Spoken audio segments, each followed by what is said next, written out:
Welcome to the Big World Made Small podcast for the adventure traveler. I'm thrilled you're here.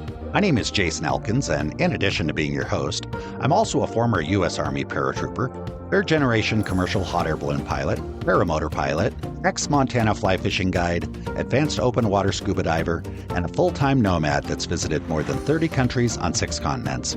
As a seasoned adventure travel expert with a passion for creating and sharing meaningful experiences, I'm on a quest to impact the lives of adventure travelers, the tour operators they rely on, and the communities that host them.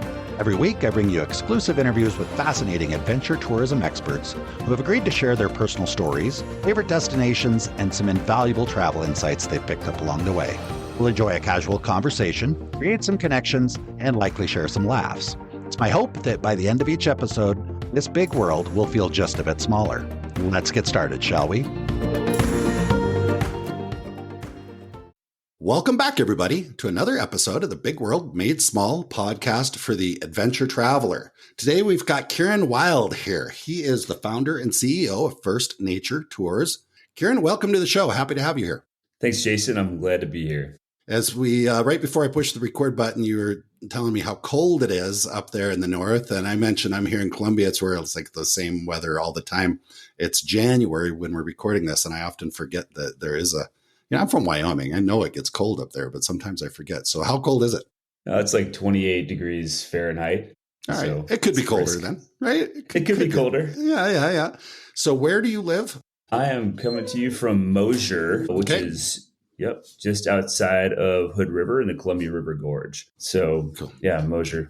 Beautiful area up there. It's still pretty in the winter, right? It's just cold. That's correct. It's beautiful. And I actually love it when it's cold because it's not rainy when it's this cold. So it kind of takes all the clouds out of the sky and, the sun comes out. All right. Very, very cool. Well, we're going to come back and chat a little bit about kind of the area you're in, what you do.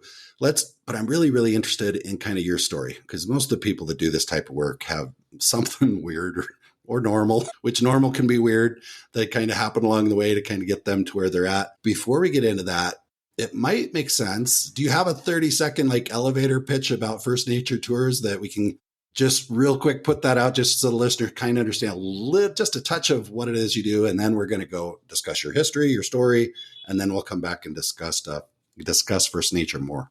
Absolutely. Yeah. So I would say First Nature, first and foremost, we're a destination management company, a DMC for the Pacific Northwest. And for us, we kind of define that as middle California all the way up to Alaska. And for the folks that don't know the DMC term, we package experiences together for mostly B2B clients, like other tour operators that are sending people over from overseas. And they're looking for all the resources on the ground experience. So professional guide, transportation, hotel, all the attractions and experiences. We put all that into a beautiful itinerary, and then we operate that itinerary once they're on the ground here with us. Very, very cool. Well explained on the DMC part. I was going to ask you to kind of clarify that a little bit, because some of our listeners might not know what that is, but I think you that was pretty spot on. The boots on the ground, the guys that actually make it happen. So maybe you've got a tour operator, that's an interesting word, but maybe you've got somebody in Japan selling trips to the Pacific Northwest, and that person in Japan is probably not going to hire the guide and contract the vehicle and do all those things. That's you guys do that and manage the experience, right? That's right. It really comes down to having the destination knowledge to be able to piece everything together and having all those contracts and relationships with folks here in our destination. It's so much more efficient to work with the DMC to put all those things together. Yep. Absolutely. Well, I appreciate you sharing that. Now the fun part. I want to know how you got from wherever you were to where you are now. And I don't know how far back we need to go. How far do you think we should go back? Maybe I'll push you to go further. I always like to start at the beginning. All right. That's a good place. I'm kind of kidding. But yeah, you could go back to just, I would say maybe college era, where I kind of got the desire to get into restoration ecology and into environmental science. And I can talk about how that shifted into tourism if you want. Let's go a little further if you don't mind, because sometimes I think there's interesting things that kind of happen in childhood that influences our decisions. So I don't know anything about your childhood. So what was going on when you were young that kind of influenced it? If there's nothing, we can move right back to college. Well, plenty. Yeah, plenty of stuff. I mean, I grew up in rural Wisconsin in the middle of the state on a 20-acre hobby farm with a single mother. And we raised chickens and raised a lot of our own food, vegetables, etc. I spent a lot of time out in the woods by myself because, there's nobody, I couldn't see another house where I grew up. And the closest other kid my age was about a 15-minute bike ride away. So it was, it was pretty isolating. And I actually really loved that in a lot of ways. I mean, I really loved being in nature and just having free run of this awesome landscape. And I got into Boy Scouts at a pretty young age, Cub Scouts and then Boy Scouts. I did the whole thing except for the Eagle Scout, which is like one of the few things I could say I kind of regret after putting that much time into an organization, just not getting that last little project done. But everything else, I literally was in it for 12 years. And that was super transformative for me. It was, being able to go out on these expeditions and plan our trips and, camp and not live off the land, but being able to learn survival. Probably skills. felt like it at that age. Kind of feels like you're living off the land. In your head, you got this romantic idea, right? Yeah. We did cool stuff. We did like cool, like Survivor, we did like Polar Bear Club stuff where you have to like, create a shelter and like camp out overnight in the wintertime, pretty cool stuff that I think would be considered extreme by a lot of people these days. Yeah. And that were you homeschooled or did you went to a school?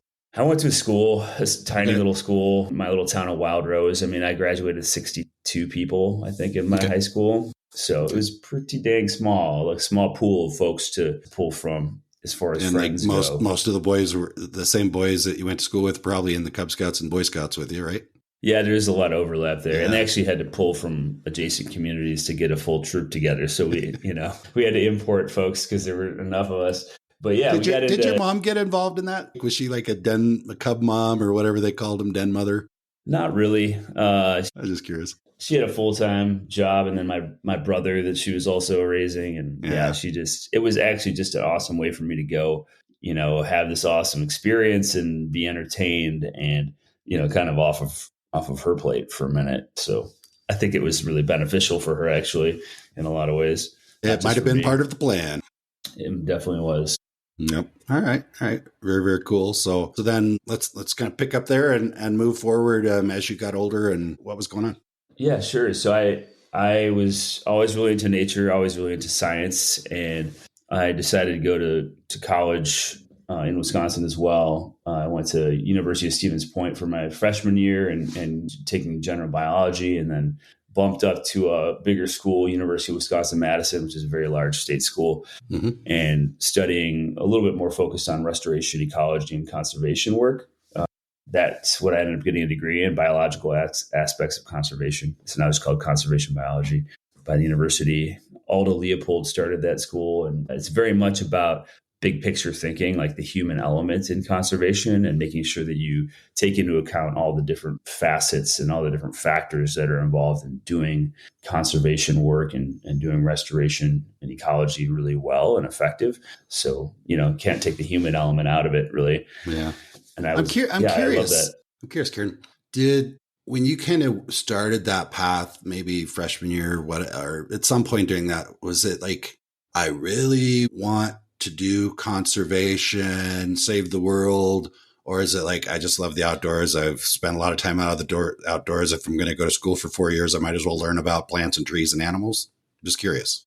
It was really, really at a young age that I realized, I was growing up in the 80s and the 90s, and, there was some massive sweeping changes going on globally. Like, there was like a massive amphibian die-off, and like the rainforest was being deforested at this insane rate. And it was stuff that even in my tiny little town and my, rural existence in Wisconsin as a young child, I was actually like very aware of.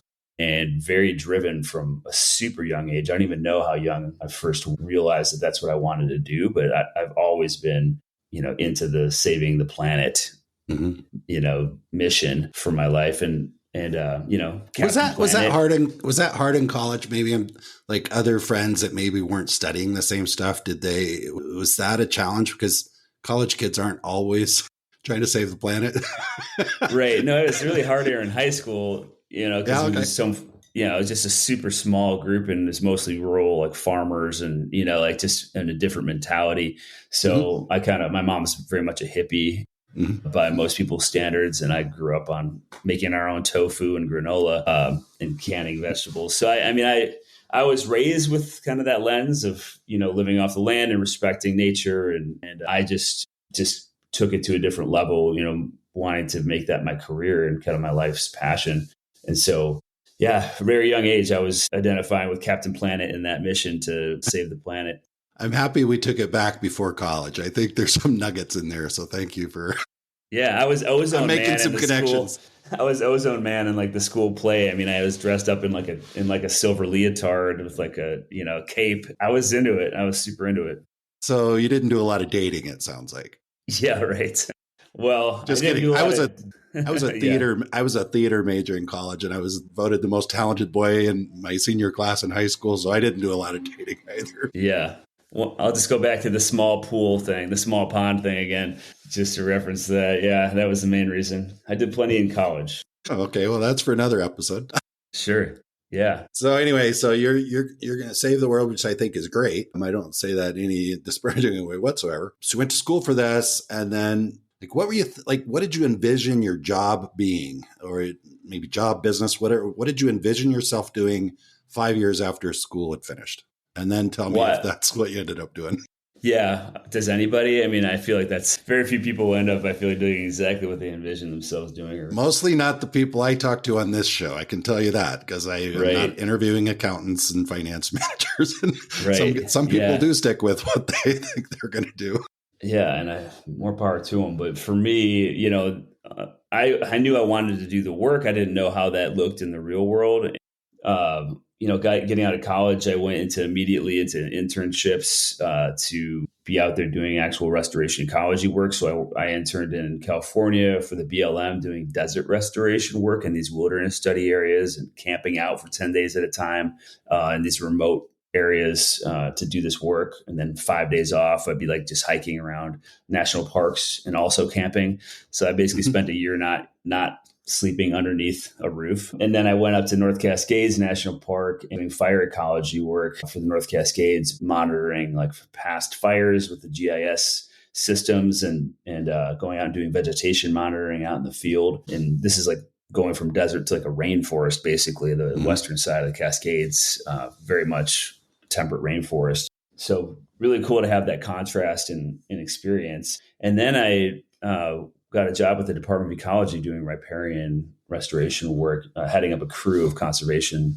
specialists doing mostly like invasive species removal and, salmon habitat restoration work, which I did for a few years. And I liked it, but, I was really, the disenfranchising part was really like, I realized pretty quickly that to do the really big impact stuff that I wanted to do and really use my brain, it would take me going back to college. Like I would have to go back and actually get a higher degree, because most of that stuff is kind of menial labor. There's value to it and someone's got to do it. But, maybe I was just cocky, but I was like, I felt like I was wasting my resources and my assets by doing a lot of this work that most anybody could do. I didn't need a degree to go out and, chop down blackberries and plant trees. So that was when I got into tourism. Basically, that's when the shift happened for me. I was starting to look for another job that, was more fun and more impactful. And I felt like I'd actually use my faculties a little bit more. And I had been told by many people, you should just be a guide, because I love to share information about stuff I know about and ecology, especially, talking about plants and talking about landscapes and all that stuff. I retain it really well. So I was always sharing it with people, against their will sometimes, but especially in a captive audience. And I found a company that was starting up that was looking for guides that were trained in biology, that were naturalists. And it was just a perfect timing, very serendipitous. Do you remember the first moment you thought that the word guide kind of like, maybe like when you were in school, did you ever think of that concept? Or was it kind of like what you've explained is, okay, I'm doing this work, I'm not using my brain the way I want to. Some people had said I should be a guide. Do you remember when the first time being a guide seemed like maybe something people do?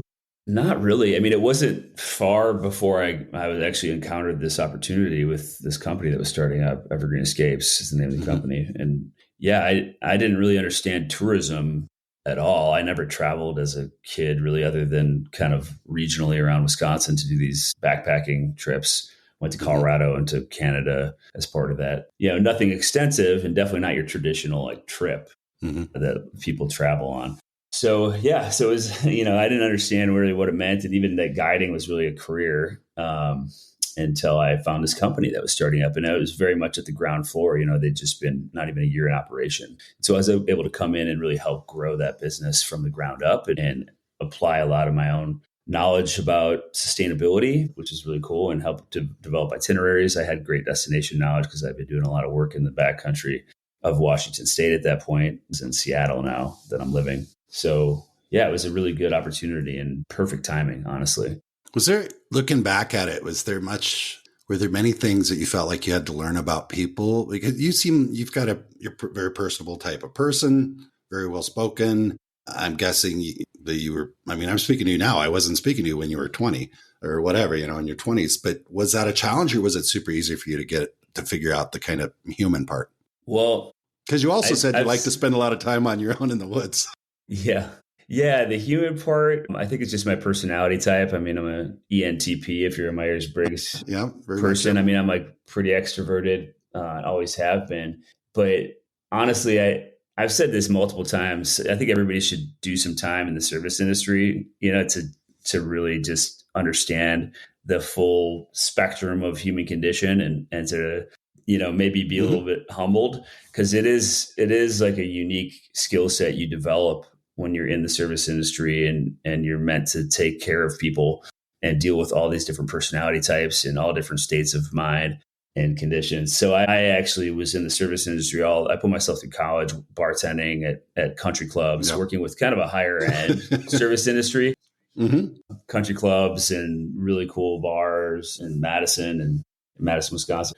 I had that service experience already. And that's really that's the combo you need to be a really good guide. I mean, you have to have that level of service and the anticipation of people's needs and their ability to assess where they're at and what they need. And also you have to have that knowledge, that you're actually sharing with people as part of the experience. Do you think, because I absolutely agree with what you're saying, especially on the ability to interact with people. I've had several conversations with folks here on the show that, like the question I'll pose is, if you were going to go out and hire some new guides for your staff for the upcoming season, like what careers or what jobs do you want to see on their resume? What things do you think transition well? And it's servers, somebody that's worked in a restaurant, bartenders, people because that's important. And then I hear oftentimes, and I've been through this as well. I mean, I guided for a long time. I've been around for a while, a little too long. Well, I shouldn't say it that way. I'm happy to be around a lot longer. But my point being that sometimes you can take people that have the people skills and you can teach them enough about the area to do a pretty good job. So I think both things are important, but would you agree that you can teach I don't know if you know what I'm saying. I don't know what I'm saying. What are your thoughts on what I'm rambling about? Well, I understand. I think where you're going with this. I mean, there's some things that are easy to teach, like the knowledge that you need to actually tell people about a destination and to talk about an itinerary. Those, for most people, they can pick that up and do a little studying.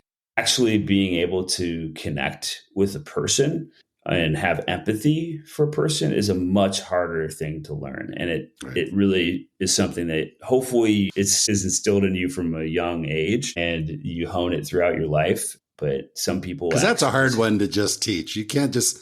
Well, sure. I'm sure when you were in school with a bunch of science majors that were probably really good at spreadsheets and analytics and data collection and all this stuff, but maybe using all that knowledge to convey it to clients on a trip, it's a really, really big long shot. Yeah, exactly. Because nobody wants to be talked at for like hours either.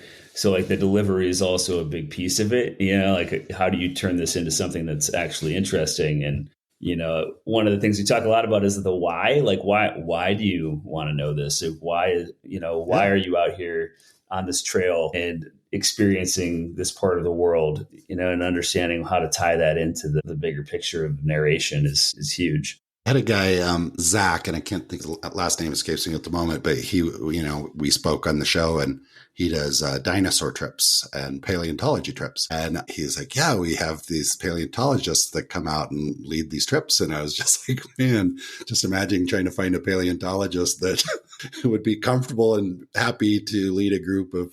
But fortunately, the people that go on those trips are they're probably all in the same kind of personality style. You'd hope. But, You'd hope. But he said it was great. He wasn't, it seems like it's working just fine for him. I just remember thinking, wow, that's going to be tough. Yeah. Having a lot of knowledge doesn't mean you're really good at disseminating that knowledge to people in a way that's digestible. Because you could take the paleontologist, maybe he's this is an example, right? Probably a professor. He probably stands in a lecture hall and gives lectures and probably conveys the information really, really well. And the challenge in a tour guide, the client relationship is it's more of a two-way type of thing. And that in a dynamic environment, Yeah, exactly. Not in a classroom that's fairly stable. And, the worst thing you got to worry about is maybe the air conditioner is going to go out one day and the students are going to be a little bit crabby or whatever. But we're driving, navigating traffic, or we're like kayaking down a river or rafting, or, like hiking on a trail. And there's so many variables to consider while you're trying to deliver this information, and also make sure that they're comfortable and having a great experience. Yeah, because a lot of the folks that might be with you they're way outside of their element, 100%. And sometimes the questions they ask, or you've got to have a pretty good personality to respond in a way that doesn't seem very condescending, or just the things that come up. And I just remember like when I was a river guide in Montana for quite a while, and when the person asks you, how are we getting back to the truck? Does the river flow in a circle? Okay. I can say this right now on this podcast. Yeah. But try answering that question when you're out there working your butt off, you're hot, you're sweaty, and your clients are sometimes challenging, and they ask you a question like that. Try not to say something smart ass, right? I'd love to collect a whole book of those from guides all over the world. Yeah, I know you've heard them. You like to say there's no stupid questions, but man, there's some stupid questions. There really are. Like I've had people ask me like what elevation we're at when we're on a cruise ship. I used to work on cruise ships. What elevation are we at right now? And we're up like in a fjord, and I'm like, well, you can see the sea right there. So I'd say about that far above sea level. Whatever. we used to get it. I had managed a fishing and scuba diving resort in Belize. We're on an island in the Caribbean. And, we'd be sitting at the lodge eating dinner. Like, what's the elevation? I'm like, well, if you fall down the stairs when you leave, you'll be at about 1 foot. Yeah. It's interesting. It's a good one. Or in Wyoming, fishermen, it's mostly fly fishermen. And every once in a while I get someone in the boat. It's like, so is this saltwater or freshwater? I've had like what age does a deer become an elk? And how old does a deer become an elk? That's a good one. Yeah. And the guides, that's one skill that you develop is, I'm not necessarily condoning it, but a good guide sometimes can really convince, like they don't know the answer because you'll get questions. You'll get questions you don't know the answer to. Maybe you could argue that you should know the answer to, but I remember we were on a pack trip in Montana and someone asked the guide, like, which range of mountains is this over here on this side? And he said something, but he said it with such confidence. Everybody in the group's like, oh, cool. And I was a group leader. So these were all my clients. And I lived in Wyoming, grew up in Wyoming, lived in Montana. I was like, I knew he was just making it up. But he was so convincing that nobody cared. And I'm not going to say anything. Yeah, it's all about the delivery. Him. Yeah, it's about the delivery. And we did a trip in Namibia once, and these guys, they're like, oh, we've never been in this area. So we're just checking this area out. It's with a bunch of tour operators. They put us in these camps, and then at dinner one night, I think it was the first night, our guide comes through. Some of our team found something really cool that we've never seen before. So tomorrow morning, we're going to get up early and we're going to go out and hike and da-da-da-da-da. And so they took us out to this place. There were some burial mounds, and they were like, wow, this is such a big discovery. This is amazing. And we talked, they told us all about this and this and that. And I remember at the end of the day, we're sitting around dinner. I'm like, they should repeat this exact experience every week. And then it occurred to me that maybe they have. They probably do. Uh-huh. But it this was never happens. Yeah, like, wow, we're not sure. We think it might be this. We think it might be that. We're going to do some more research. And we all, like everybody in the group, and we're all tour operators. It's on a fam trip. And we're all like, oh my gosh, this is so cool. We felt like we discovered something, archaeological find. And yeah, so. But that's great. They provided a great experience. I mean, that's exactly what you want to do, right? It's in the moment, you're having a good time, and who cares what's real and what's not? It's all about the experience. In theater, there's this concept of the willing suspension of disbelief, which is what allows us to go see a play or watch a movie. We know it's not real, but we willingly release that disbelief in order to have the experience. And tourism can be a lot like that too, especially in those situations, or even when they get stuck. On the same trip, they got stuck in the sand in the Land Rovers a few times, and like going through my head, I was like, oh my gosh, we're all going to die out here. There's no way they're going to get this thing out. And after an hour or so, they get it out, and I'm blown away. And I'm pretty sure that they knew they could get it out. There was no doubt in their mind, but they still played that like, well, I don't know, this one's pretty bad, or the guide in Alaska or Canada. That's, when you're out in the woods, hey bear, hey bear, hey bear. I don't know. Maybe they should do that. I mean, I guided in Yellowstone, but I never did that. But I went with the guide in Canada that, hey bear, the whole time. Trying to scare them off. Yeah. Well, or just to give us this idea. Or give us this idea that, thank gosh we have the guide here with us to yell, hey bear. So sure, anyway. Might be something to it. Off on a tangent there. Okay, so you took this job, back to the story here. Yeah. You took this job, helped them develop some sustainable itineraries. Obviously, we're guiding clients. And where did it go from there? Yeah. And it was a lot about the business practices, a lot about cutting out waste, not using any plastic water bottles, using all like reusable stainless steel water bottles that we refill every day. And, even all of our tea and coffee that we'd serve was French in a French press. So they didn't even have like the wrappers, like from tea bags, we were really like setting the bar at that point. This is early 2000s for sustainability in travel. And so I worked for that company for, about 7 years with some little forays out with other companies during the off season. So I'd work up in Alaska. Actually, I took a summer and worked up in Alaska on a cruise ship doing the Inside Passage, and got to have a great experience up there in small expedition ships. Mm-hmm. And loved it, and did that over a winter as well in Costa Rica and Panama, going through the Panama Canal over and over again, like on this 9-day itinerary, going down to the Embera people on the border of Colombia, where you are right now, mm-hmm. and visiting these indigenous tribe down there, which is so cool. Yeah. So I had quite a few of these experiences during my time with them. And then I started my company in 2013, First Nature. And so I started my business kind of like learning from working for a few of these other companies. I worked for Adventures by Disney for a year as well, down in South America and Ecuador and the Galapagos Islands, also like a cruise and land and sea combination. But I got to learn from these luxury brands what to take away from that and apply to my own business. And I got to learn from company I was working for that was really focused on these like kind of high volume, became kind of focused on high volume set departures where people book a seat on something, and you're running like multiple tours a day with lots of vehicles and lots of guides, and decided I wanted to do kind of the opposite of that and really focus on doing like bespoke, custom private tours as the focus of the brand.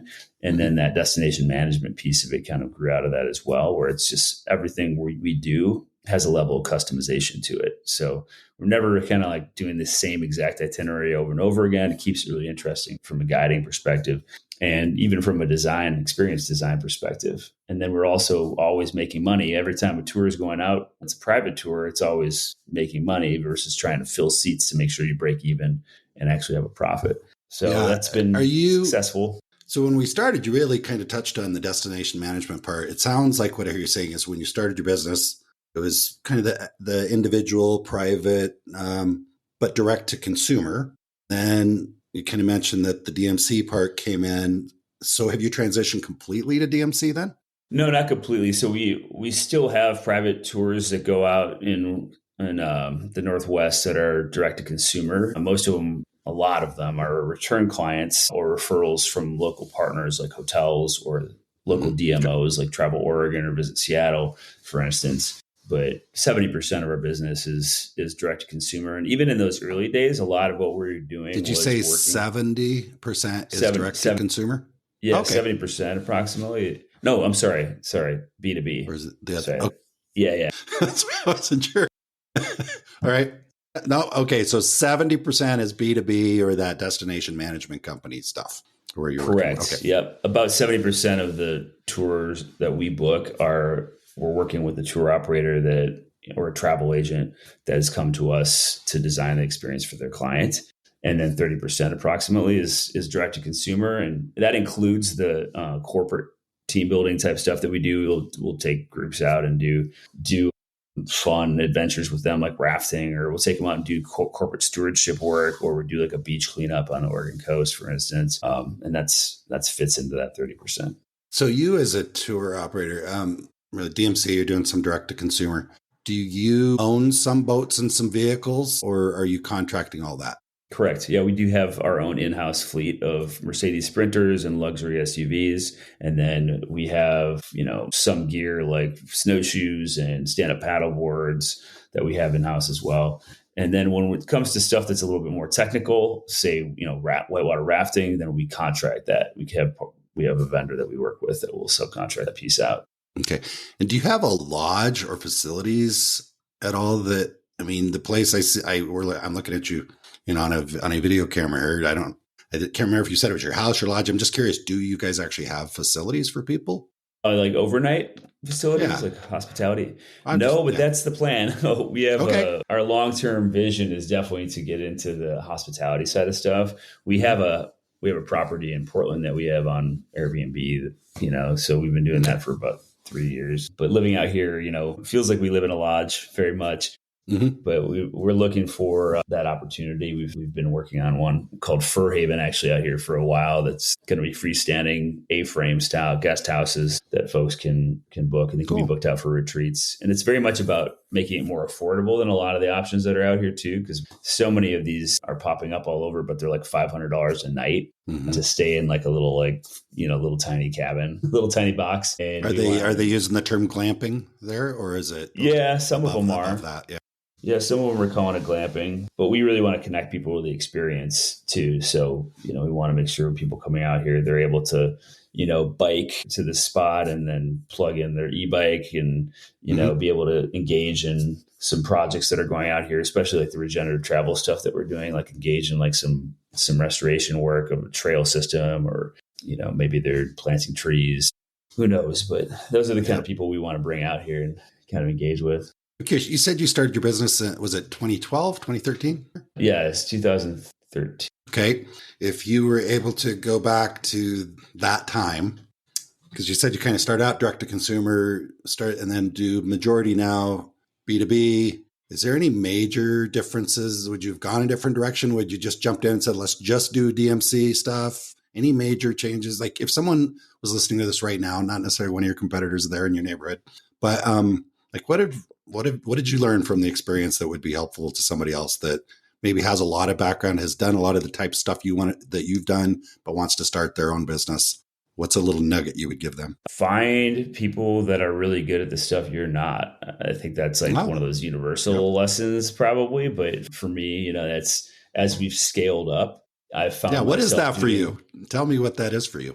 I mean, we're like, I don't know, we do pretty well. We're like at $1 million in revenue a year approximately. So for like a small, privately owned company, it's okay, especially with the seasonality. But when you say find other people that are good at what you're not good at, because you mentioned you're an ENTP, I'm an ENFP, pretty close. I know there's things I'm not good at. I suspect there's things you're not good at. So what did you need to go out, like as far as partners or other people around you? What were the skill sets that you found valuable in other people because you just didn't maybe have them in yourself? Yeah. Like classic stuff for my personality type for sure. It has to do with the minutia and, like organizational skills and, like client management, like those kind of things. Like I'm always on to the next like shiny object and like thinking of like a new way to do something and like the next new tour that we can put together. And maybe you should start a podcast. I don't know. That was me a year ago. Yeah. I don't know. I mean, it's object. A cool idea. I mean, it's but that's like what feeds your soul, right? It's like like keeping things kind of new and exciting. And I'm also not that great at managing people. Like, I don't love the people management piece of it. I'm like the visionary and the strategist when it comes to what the company's doing. And if I get pulled away from that, the company suffers from it. And I would have, earlier on, I probably would have tried to find someone that complements my skill set a lot better and was able to kind of provide, the services so that I can actually still keep guiding too. And like, that's the other big thing. Mm-hmm. I started my business so I could stay in the tourism industry and make it a viable career. I would say most guides can't do that. Most guides are underpaid and they experience seasonality in the extreme. And sometimes they have to float around from one destination to another just to pick up enough work to get through the year. One of the reasons I started my company was to be able to connect the visitor with expert guides with like these incredible knowledge, people full of knowledge and passion that are so good at what they're doing, but are undervalued and underpaid. And we pay the best that I know of in this whole region. I mean, we pay guides very well as contractors. And I've helped mentor a lot of guides into becoming their own business and starting their own guiding company. Right. And then we continue to work with them on a contract basis because that's the only way you can really do it and make it a sustainable lifestyle unless you want to live out of a van. And it's hard because you're a ski lift operator in the winter, fly fishing guide in the summer, or river guide or whatever. And it's one of the things that, especially anybody that's listening to this, that's thinking about maybe, I'd love to be a guide and it sounds amazing, is that relationship part. So before we wrap up, I just wanted to ask you that one question because we haven't had any conversations about, like, you were moving around, you're doing all these things. How did that work for creating relationships? Did you learn anything along the way that you'd want to share with somebody else that might be dealing with that? The challenges of finding a relationship when you're a guide, or working as a business, like a marriage, or like what kind of? Romantic relationships, or just friendships, even, because sometimes guides, I mean, they can bond fairly quickly with people, but if they're moving every 3-4 months, going on to the next thing. So, is there anything that you think somebody should hear that maybe is thinking about being a guide or struggling with, like? Yeah, do it while you're young. Okay, there you go. Yeah, okay. Yeah. That's a good one. I don't know. I know some guides. There's a great couple down in the Mackenzie River that have Horse Creek Lodge down there, and they met as rafting guides. And then they just built this really cool destination hospitality thing together, and they're doing great. I think that's why I'm asking the question. I think I'm asking you, Kieron, how do I find somebody right that wants to live this lifestyle? Like, I'm 51, I'm still trying to figure it out. But anyway, kind of just joking, but it's just something that came up as you were mentioning that. So anyway, it's hard. Yeah, it's hard. Yeah, it is. There's no magic bullet. We've discussed quite a few things. I want to give you just a quick chance. Is there anything that I forgot to ask, should have asked, or anything you want to make sure our listeners know about you, First Nature Tours, or just conservation stuff? Anything that we should bring up before we wrap it up? Yeah, I would say, I was really grateful for the pandemic, even though we lost a ton of money in that time. And because I had a chance to reevaluate what I was doing with my life and what First Nature, and really came to the conclusion that to make this the career that fulfills me and like feeds my soul the way that it's meant to, I needed to put more effort into the sustainability stuff and more effort in the conservation stuff.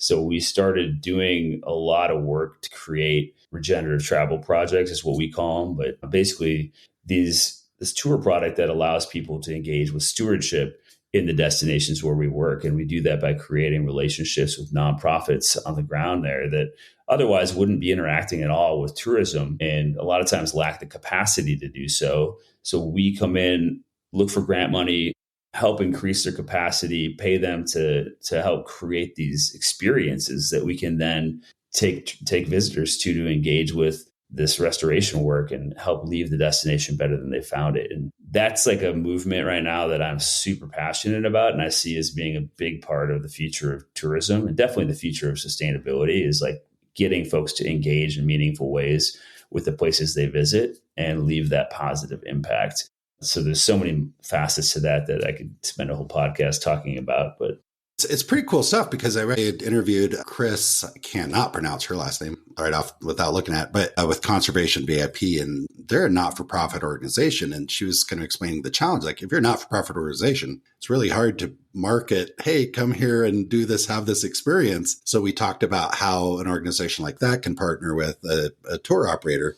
The tour operator can put together the package, market it, however they need to, whatever, and then collaborate with the organization to come have the experience to make a difference. And it was kind of an interesting conversation. That's kind of what I hear when you're saying that. Absolutely. Yeah. There's a recipe for it that we've kind of, I wouldn't say we perfected it, but we've gotten really good at it. And I understand the nonprofit world fairly well. I'm the vice chair of a nonprofit that is by state focused on sustainable tourism, really, and promoting this Columbia Gorge region as a bi-state region to visitors, and also helping it make it more livable as a destination. So I understand that nonprofit lens to some degree. I'm super passionate about creating more of these experiences everywhere that we can, like internationally as well. And I see that probably as my own future from a consulting perspective, is just going into destinations and helping make that destination more sustainable with the tour product that they have to offer, and also making it more appealing, because the marketing piece of that you can generate is really incredible as well. Just capturing I think a lot of this came up as a result of COVID. A lot of communities that were so dependent, even indigenous communities that were just kind of became dependent on the tourism, and they quit doing their normal things that they fed them for thousands of years. And now people are like, okay, we need to not let these communities become so dependent on tourism. But also sustainability, you don't want them necessarily burning down the forest either. Well, it shouldn't be extractive, right? I mean, it shouldn't be like extractive tourism. It shouldn't be a net negative impact on the destination. It needs to be one that really helps the destination be better and grow and thrive. And that's not always the case. In fact, it's rarely the case. I feel like that all those stakeholders are really considered when it comes to tourism development. Yeah, that's a whole nother thing. Yeah, for sure. Well, I appreciate that. It sounds like you're doing some great things. I look forward to kind of keeping track of what you guys are working on, collaborating on some more stuff in the future. Obviously, we've got a lot of things we could talk about, so maybe we'll come back and do this again sometime. But appreciate you taking some time out of your day to share your story with me and our listeners. And thank you so much, Kieron. Yeah, I appreciate you too, Jason. Thanks for taking the time. Have a great day. You too. I trust you enjoyed listening to the conversation as much as I enjoyed recording it. If you're enjoying the Big World Made Small podcast, please take a moment to tell the algorithm by subscribing and posting a review so that others can benefit as well. I also invite you to take a quick trip over to bigworldmadesmall.com and join our private adventure travel community to receive new episode notifications, special access to our guest experts, and perhaps even some exclusive partner offers that we haven't discussed on the podcast. I'll publish another episode soon. Until then, keep exploring. It's the best way to make a big world feel just a bit smaller.